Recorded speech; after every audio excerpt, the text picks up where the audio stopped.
Shalom saudara-saudara, kembali kita berjumpa di acara Renungan Surat dari Yesus.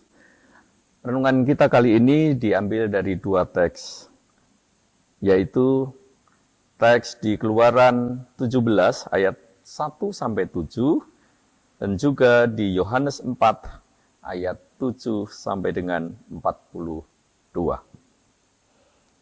Karena begitu panjangnya kedua teks tersebut, maka saya hanya akan baca di beberapa ayat saja. Yang pertama, di Keluaran 17 ayat 2 yang demikian. Jadi mulailah mereka bertengkar dengan Musa, kata mereka, "Berikanlah air kepada kami, supaya kami dapat minum." Tetapi Musa berkata kepada mereka, "Mengapakah kamu bertengkar dengan aku? Mengapakah kamu mencobai Tuhan?" Dan bacaan yang kedua, saya ambil dari Yohanes 4 di ayat 7 sampai dengan 10 yang demikian. Maka datanglah seorang perempuan Samaria hendak menimba air. Kata Yesus kepadanya, "Berilah aku minum." Sebab murid-muridnya telah pergi ke kota membeli makanan. Maka kata perempuan Samaria itu kepadanya, "Masakan engkau seorang Yahudi meminta minum kepadaku seorang Samaria?" Jawab Yesus kepadanya, "Jikalau engkau tahu tentang karunia Allah, dan siapakah dia yang berkata kepadamu, berilah aku minum, niscaya engkau telah meminta kepadanya, dan ia telah memberikan kepadamu air hidup." Saudara yang dikasihi oleh Tuhan, dalam dua teks yang aslinya panjang tersebut, sebenarnya tergambar oleh kita sekalian adanya dua buah kisah yang menceritakan tentang perjumpaan dua belah pihak.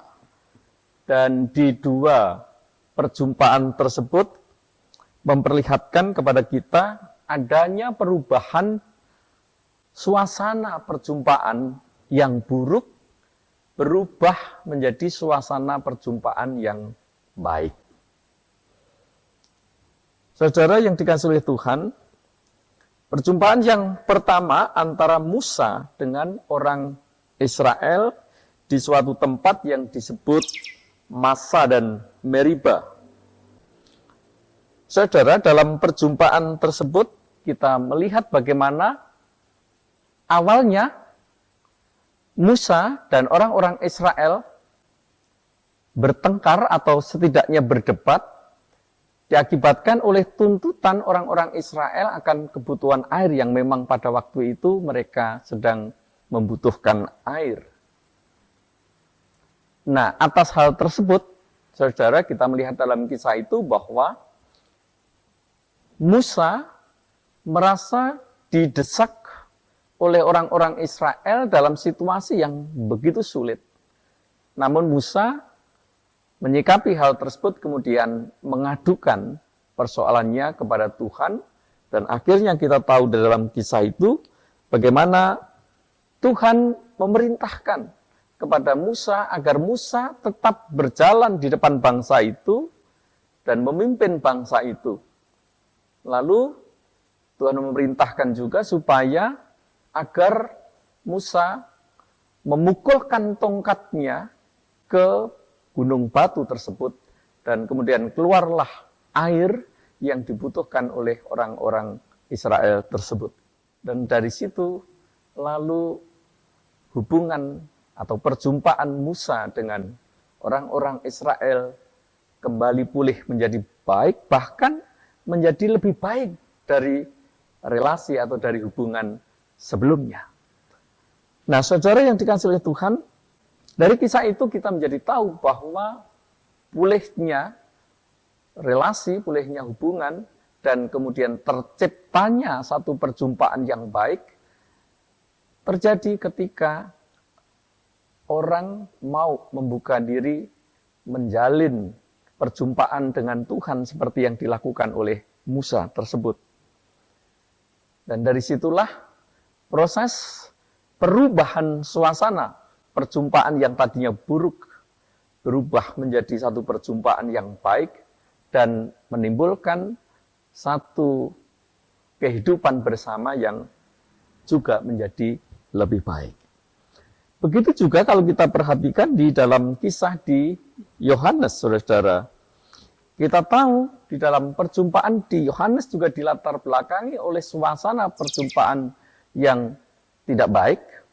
Mengapa? Karena disitulah Tuhan Yesus yang menyapa seorang perempuan Samaria di tepi sumur Yakub di kota Sikar di Samaria itu, ternyata justru sapaan yang dilakukan oleh Tuhan Yesus, tawaran yang dilakukan oleh Tuhan Yesus kepada seorang perempuan, di mana Tuhan Yesus meminta agar perempuan itu memberikan air kepadanya, lalu perempuan itu menunjukkan kesulitannya karena sudah terbayang bahwa hubungan antara orang-orang Yahudi, Israel Selatan khususnya, dan orang-orang Yahudi di Israel Utara, di Samaria, memang sedang konflik. Namun demikian, Bapak Ibu Saudara yang dikasihi oleh Tuhan, kita tahu di dalam perjumpaan tersebut, Yesus menawarkan air hidup, dan dari situlah dalam proses perjumpaan itu, penasaran demi penasaran ditunjukkan oleh perempuan Samaria itu, lalu dalam percakapan dengan Tuhan Yesus di perjumpaan tersebut, Tuhan Yesus dengan sabar menunjukkan akan kenyataan kehidupan perempuan Samaria itu yang sesungguhnya menjadi rahasia dia. Namun Tuhan Yesus justru dalam percakapan itu menunjukkan bagaimana hubungan di keluarga perempuan itu yang berulang kali menikah ditunjukkan oleh Tuhan Yesus. Dan dari situlah kemudian perempuan Samaria itu menjadi tahu siapakah Yesus itu, lalu dengan semangat setelah ditunjukkan kenyataan hidupnya, setelah dia kemudian membuka diri ketika berjumpa dengan Tuhan Yesus itu, lalu dia merasa bahwa dia bertemu dengan sosok yang dapat menolong kehidupannya. Dan karena itu dengan semangat, dengan sukacita, dia menceritakan kepada banyak orang, dan setelah itu banyak orang, yaitu orang-orang Samaria itu bertemu dengan Yesus dan melakukan percakapan dengan Yesus. Dan dalam perjumpaan tersebut, akhirnya kita tahu bagaimana ending dari kisah itu. Tuhan Yesus diterima oleh orang-orang Samaria yang selama ini sedang konflik dengan orang-orang Israel Selatan, yaitu Yudea. Maka di ayat 40 sampai 42 menggambarkan bagaimana suasana perjumpaan yang menjadi baik itu terlihat. 40 sampai 42 saya bacakan.